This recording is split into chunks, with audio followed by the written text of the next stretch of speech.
In a time of great hunger, when the land was dry and cooking pots were empty, people shared what little they had. But one among them, the clever trickster Kwaku Ananse, always wanted more.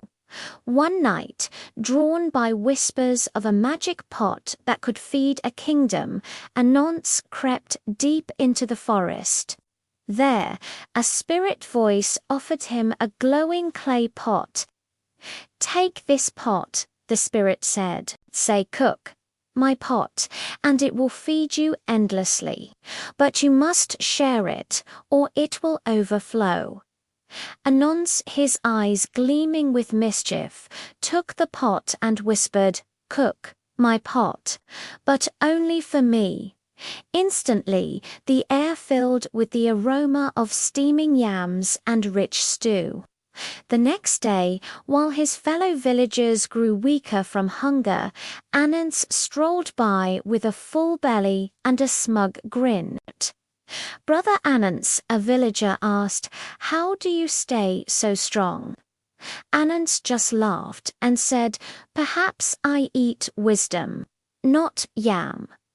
But behind him, the delicious scent of his secret feast lingered in the air.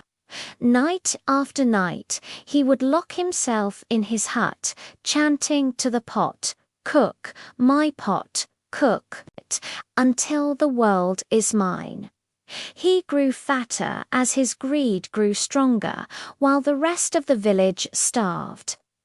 One night, as Ananse prepared yet another secret meal, the pot began to glow with an eerie light. "Share," it whispered, "or I shall feed the earth instead." Ananse scoffed, "Feed the earth. You feed only me." But his laughter was cut short as the pot trembled violently. Suddenly it erupted. Hot stew, yams, and plantains poured out, flooding his hut and bursting through the door. The villagers rushed out to see a river of food flowing through the streets. They surrounded Ananse, who stood drenched and ashamed. "A gift that feeds one while others hunger is a curse," the village leader declared.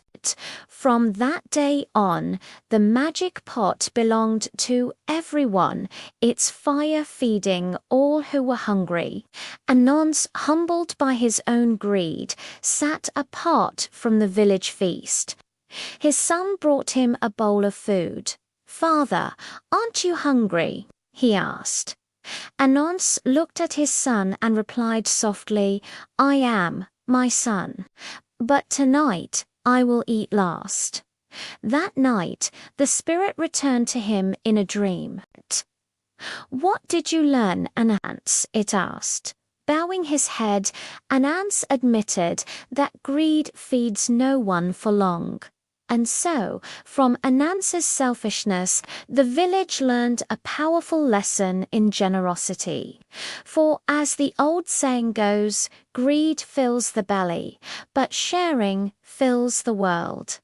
Thanks for watching our story today.